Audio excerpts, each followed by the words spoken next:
Apabila saat berpisah datang, ajal sampai, berpisahlah roh dan jasad. Dan itulah yang dinamakan dengan maut. Jadi apa sih mati itu? Mati adalah berpisahnya roh dengan jasad. Lalu daya positifnya dalam kehidupan apa? Nah, saudara-saudara hadirin, orang yang mengingat mati bukan lantas menjadi lemah dalam kehidupan, menjadi putus asa, sedikit semangat, terbentur kesulitan, mudah frustasi. Bukan itu tujuannya kita diperintah mengingat mati. Jelasnya Islam menganjurkan kita untuk mengingat mati guna maksud-maksud yang positif, supaya orang lalu sadar hidup ini cuma sebentar. Maka mumpung hidup, nah ini mumpung, tapi mumpung yang baik. Mumpung hidup, maka hidup yang singkat ini harus saya pergunakan dengan sebaik-baiknya, melakukan kebajikan yang sebanyak-banyaknya, menjauhkan rasa malas, menunggu keajaiban yang datang dari langit, berleha-leha, bermain-main, sementara maut kalau dia datang tidak pernah main-main. Pantas kalau seorang penyair bernama Syauqi memesankan, tazawwad bittaqwa wa innaka la tadri iza hanna al-lailu hal ta'ishu ila al-fajri, kam min sahihin mata min ghairi illatin wa kam min alilin 'asha hinan min ad-dahri. Persiapkan dirimu dengan takwa, sebab kamu tidak tahu apabila malam datang kamu masih bisa hidup apa enggak besok pagi. Apa ada jaminan saudara yang kumpul di depan saya malam ini besok masih bisa hidup? Ada jaminan? Tidak ada sama sekali. Kam min sahihin mata min ghairi illatin. Berapa banyak orang sehat mati nggak pakai sakit lagi. Sebabnya kadang-kadang ringan saja. Ada yang cuma jatuh di kamar mandi mati. Ada yang cuma ketiban pensil. Iya, kalau ketiban pensil 3 peti masa nggak mati. Ta'addadatil asbab wal mautu wahid. Sebabnya boleh jadi macam-macam, tapi mati satu juga, yaitu mati.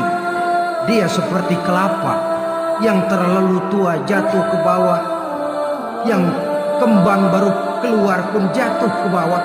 Itulah mati. Dia datang menjemput yang bayi, dia datang mengambil yang anak-anak, dia datang juga kepada yang remaja, kepada yang dewasa, kepada yang tua sekalipun. Jangan yang remaja lalu berpikir, gua rasanya masih jauh banget sama mati. Ini sesuatu yang pasti, yang kita tidak pernah diberitahu kapannya.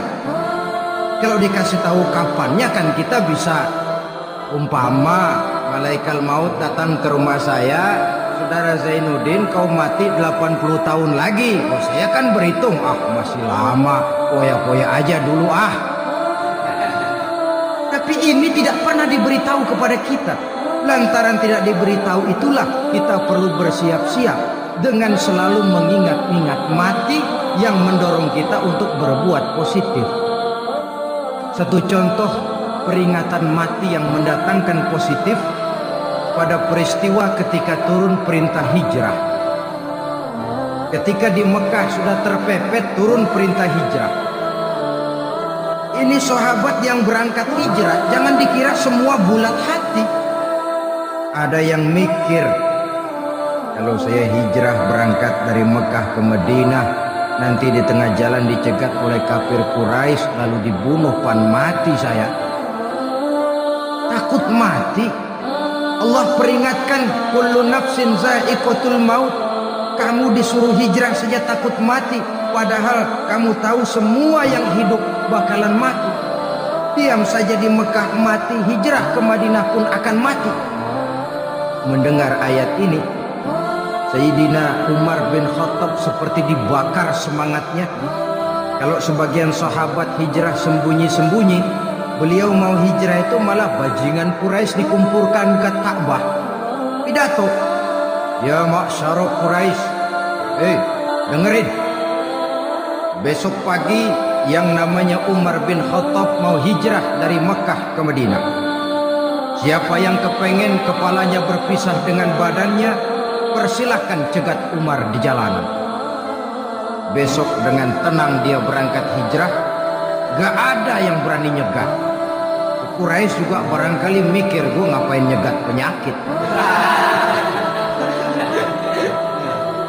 Begitu ingat mati, timbul semangat juang, timbul semangat berbuat. Ini ingat mati yang positif, bukan yang melemahkan semangat. Ya jangan kerja rajin-rajin dah, lu bakalan mati. Ini ingat mati yang salah pasang.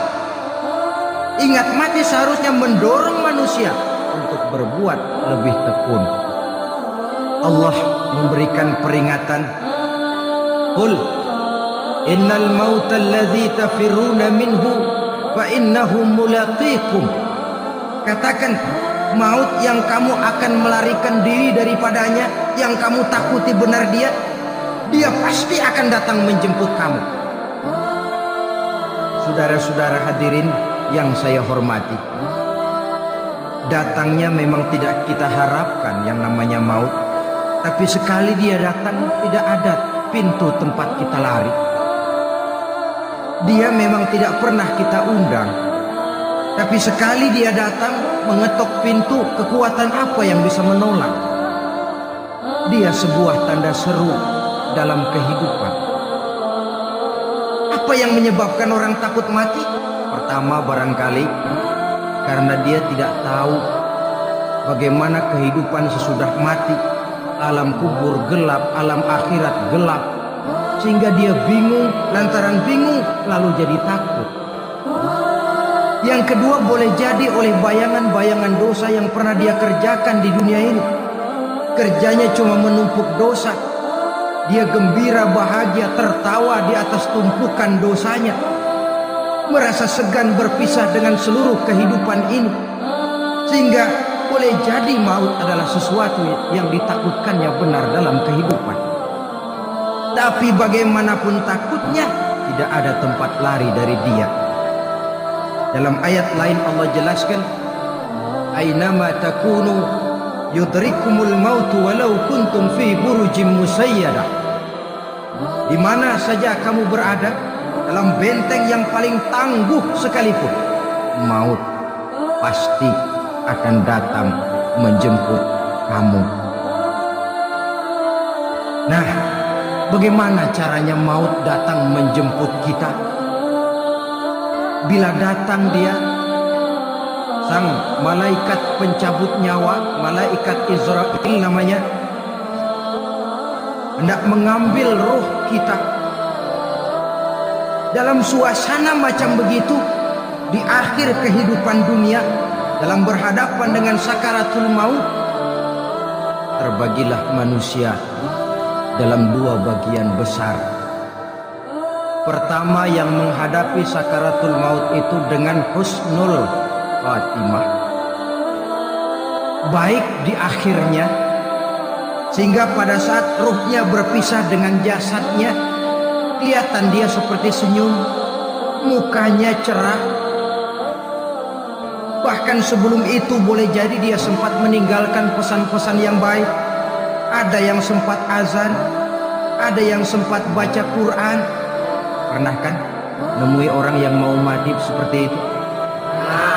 Yang sempat azan, yang sempat baca Quran, yang sempat meninggalkan wasiat-wasiat yang baik. Sebab apa? Malaikat maut datang menjemput mereka juga dengan baik-baik. Dicabut ruhnya perlahan-lahan, tapi sungguh pun perlahan-lahan. Pedihnya, sakitnya tetap tiada tara.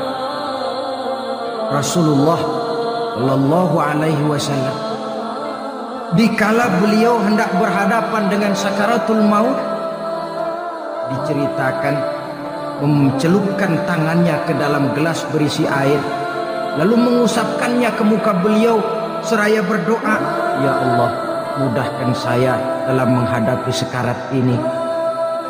Beliau juga yang mengatakan bahwa sakitnya sakaratul maut sama dengan 300 kali bacokan pedang. Sehingga kita diajarkan doa, di antara doa selamat itu kan ada, Allahumma hawwin alaina fi sakaratil. Ya Allah, mudahkan saya di dalam menghadapi sakaratul maut itu.